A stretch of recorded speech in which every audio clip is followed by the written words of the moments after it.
जय हिंद दोस्तों, स्वागत है आप सभी का एक और नई वीडियो में। दोस्तों आज की इस वीडियो में जो है हम लोग पशुपालन यानी कि एनिमल हस्बेंड्री के दोस्तों कुछ इंपॉर्टेंट क्वेश्चन देखने वाले हैं जो हर साल परीक्षा में पूछे जाते हैं। तो यहाँ पे जितने भी क्वेश्चन हैं दोस्तों, मैं हर एक पॉइंट पे आपको पूरा डिटेली एक्सप्लेन करूँगा, तो आप वीडियो को लास्ट तक ज़रूर देखना। तो चलिए आज की वीडियो शुरू करते हैं। तो देखिए, सबसे पहला हमारा क्वेश्चन है, दोहन क्रिया कितने समय में पूरी कर लेनी चाहिए।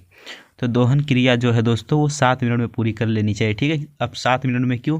क्योंकि दोस्तों जो है हार्मोन जो हमारा होता है वो ज़्यादा देर तक सक्रिय नहीं रहता है। ठीक है, और ज़्यादा टाइम होने के बाद जो पशु है वो दूध अपना वापस खींच लेती है। ठीक है, इसलिए हमें दोहन क्रिया जो है जल्दी समाप्त कर लेना चाहिए। ठीक है, कितना? 7 मिनट में। ठीक है, अब जो हमारा नेक्स्ट क्वेश्चन है, भेड़ के मांस को कहते हैं।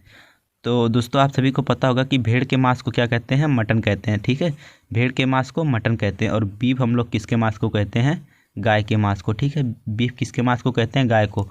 और चीवान जो है ये किसके मांस को कहते हैं? बकरी के। ठीक है, किसके मांस के? बकरी को।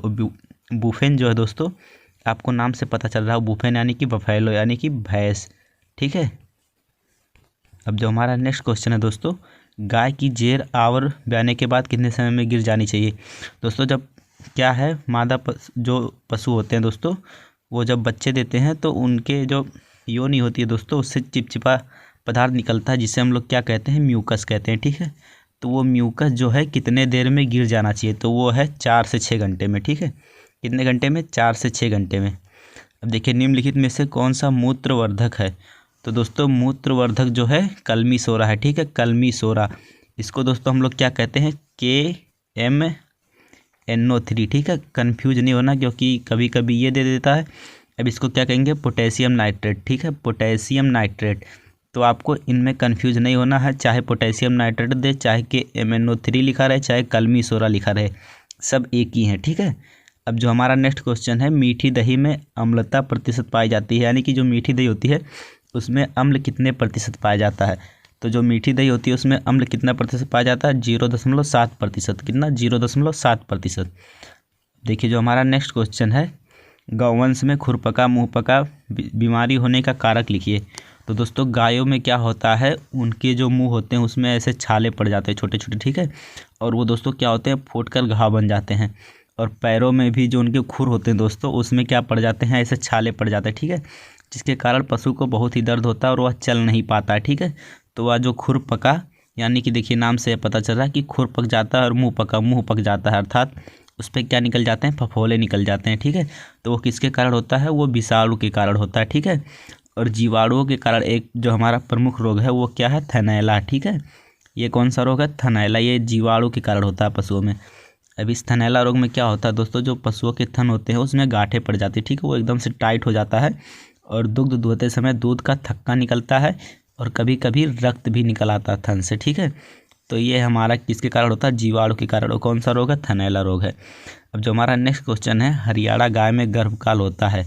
तो देखिए दोस्तों, कोई भी गाय है, वो गाय तो गाय होती है ना। ठीक है, चाहे वो विदेश की गाय हो या भारतीय गाय हो, कोई भी नस्ल हो। ठीक है, द्विकाजी नस्ल हो, कोई भी नस्ल हो, उसका जो गर्भकाल है 280 से कहीं कहीं 282 दिया रहता है। ठीक है, तो कन्फ्यूज नहीं होना है, कोई भी गाय पूछे तो गाय का गर्भकाल 280 से 82 दिन ही होता है। ठीक है, इसमें आपको कन्फ्यूज नहीं होना है। अब जो हमारा नेक्स्ट क्वेश्चन है, निम्नलिखित में से कौन सा मूत्रवर्धक है। तो दोस्तों ये मैंने पहले आपको बता चुका हूँ कि कलमी सोरा यानी कि KMNO3। ठीक है, KMNO3 यानी कि पोटेशियम नाइट्रेट जो हमारा है ये क्या है? कलमी सोरा है। अब देखिए, जो हमारा नेक्स्ट क्वेश्चन है, रोमंथियों में पेट का कौन सा भाग ओमेजम है। ठीक है, तो दोस्तों जो हमारे सामान्य पशु होते हैं, सामान्य पशु या मनुष्य कह लीजिए, जो क्या करते हैं? जुगाली नहीं करते हैं, तो उनमें आमाशय 3 भागों में बटा रहता है। ठीक है, कौन कौन सा? एक होता है कार्डियक, एक होता है कार्डियक, और एक होता है फंडिक, और एक होता है पाइलोरिक। ठीक है, एक होता है पाइलोरिक। तो जो हमारे लेकिन जो जुगाली करने वाले पशु हैं, जो पशुपालन में जिनके बारे में ज़्यादातर पढ़ा जाता है, जैसे गाय हो गया, भैंस हो गया, ये सब क्या है दोस्तों? जुगाली करने वाले हैं। तो इनका जो आमाशय है वो 4 भागों में बटा रहता है। तो पहला जो हमारा भाग हो गया दोस्तों वो है रूमेन। ठीक है, पहला भाग क्या हो गया? रूमेन। दूसरा हो गया रेटिकुलम। दूसरा क्या हो गया? रेटिकुलम। ठीक है, और जो हमारा तीसरा है वो है ओमेजम। ठीक है, देखिए ओमेजम कौन सा भाग है? तृतीय यानी कि तीसरा भाग है। और चौथा भाग जो है एबोमेजम है। ठीक है, एबोमेजम। तो जो तीसरा पूछा है रोमंथी पशु में कौन सा भाग ओमेजम है, तो ओमेजम कौन सा भाग है, तृतीय भाग है। और पहला भाग कौन सा दोस्तों, पहला भाग जो है हमारा रूमेन है, पहला भाग कौन सा रूमेन है, दूसरा कौन सा रेटिकुलम है, तीसरा कौन सा दोस्तों ओमेजम है, ठीक है। और चौथा है एबोमेजम, चौथा कौन सा है एबोमेजम। अब जो हमारा नेक्स्ट क्वेश्चन है मोंटगोमरी जिला जन्म स्थान है, तो दोस्तों मोंटगोमरी जो है ये पाकिस्तान का एक प्रदेश है, ठीक है। तो ये किसका जन्म स्थान, साहिवाल का जन्म स्थान जो है पाकिस्तान का मोंटगोमरी जिला है, ठीक है। पाकिस्तान का मोंटगोमरी जिला किसका है, साहिवाल का है। और जो हमारा सिंधी है दोस्तों, ये सिंध का पाकिस्तान प्रदेश इसका जन्म स्थान है, यानी कि पाकिस्तान सिंध कहाँ है दोस्तों, पाकिस्तान में। तो सिंधी से सिंध, और सिंध कहाँ दोस्तों, पाकिस्तान में, ठीक है।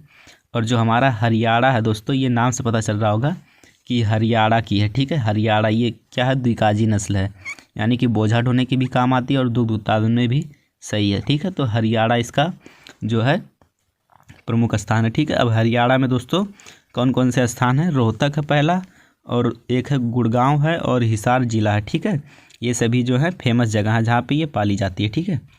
अब देखिए जो हमारा नेक्स्ट क्वेश्चन है मेरिनो भेड़ का मूल स्थान है, तो मेरिनो भेड़ का जो मूल स्थान है वो कहाँ है दोस्तों, स्पेन है, ठीक है। मेरिनो भेड़ का मूल स्थान कहाँ है, स्पेन है। अब जो हमारा नेक्स्ट क्वेश्चन है दोस्तों सींग रोधन में कौन सा रसायन प्रयोग किया जाता है, तो सींग रोधन में जो है वो कौन सा प्रयोग किया जाता है, KOH, ठीक है, पोटेशियम हाइड्रा ऑक्साइड। ये कौन सा जो पोटेशियम हाइड्रा ऑक्साइड ये सींग रोधन में प्रयोग किया जाता है, ठीक है। अब देखिए जो हमारा नेक्स्ट क्वेश्चन है मैग्नीशियम सल्फेट का प्रयोग किया जाता है, तो दोस्तों जो मैग्नीशियम सल्फेट है ये किस में प्रयोग किया जाता है, दस्तावर में, ठीक है। मैग्नीशियम सल्फेट किस में प्रयोग किया जाता है, दस्तावर में। और जीवाणुनाशक अगर जो पूछे दोस्तों, तो जीवाणुनाशक के लिए प्रयोग किया जाता है फिनाइल, ठीक है। क्या प्रयोग किया जाता है, फिनाइल। जीवाणुनाशक के लिए क्या प्रयोग किया जाता है, एक फिनाइल हो गया दोस्तों, कास्टिक सोडा हो गया। कास्टिक सोडा के बाद जो आता है दोस्तों, अब देखिए यहाँ पे जो है कृमि हर में, तो कृमि हर में दोस्तों कौन से प्रयोग किए जाते हैं, तो कृमि हर में जो हमारा प्रयोग किया जाता है वो है तारपीन का तेल, ठीक है। कौन सा है, तारपीन का तेल। कृमि हर में क्या है, तारपीन का तेल, ठीक है, तारपीन का तेल। और उसके बाद दोस्तों एक हो गया कापर सल्फेट, ठीक है, एक हो गया कापर सल्फेट, ठीक है। ये जो है और उत्तेजक के लिए जो प्रयोग किया जाता है, तो उत्तेजक के लिए हम लोग क्या प्रयोग करते हैं, पहला करते हैं दोस्तों एल्कोहल, ठीक है। एल्कोहल यानी कि हमारा OH, ठीक है, एल्कोहल समूह है, ठीक है। और जो नेक्स्ट है दोस्तों वो है एक कपूर, कपूर का भी प्रयोग करते हैं। और एक दूसरा है दोस्तों वो है कैफीन, ठीक है, इसका भी प्रयोग किया जाता है उत्तेजक के लिए। अब जो हमारा नेक्स्ट क्वेश्चन है निम्नलिखित में से कौन सी खली सर्वोत्तम है, तो जो हमारी खली के लिए प्रयोग की जाती है वो है मूंगफली, ठीक है, मूंगफली की खली प्रयोग की जाती है। जो हमारा नेक्स्ट क्वेश्चन है मुर्गे के मांस को कहते हैं, तो मुर्गे के मांस को दोस्तों आप सभी को पता होगा कि मुर्गे के मांस को कहते हैं चिकन, ठीक है। जो हमारा नेक्स्ट है मटन, यानी कि मटन किसको कहते हैं, भेड़ के मांस को, ठीक है। और जो चेवन है दोस्तों ये किसके मांस को कहते हैं, बकरी के मांस को। और पोर्क जो है ये सूअर के मांस को कहते हैं। तो बस आज की इस वीडियो में इतना ही। वीडियो अच्छा लगा हो तो लाइक कर दीजिएगा और चैनल को सब्सक्राइब करके बेल आइकन को जरूर दबा दीजिएगा।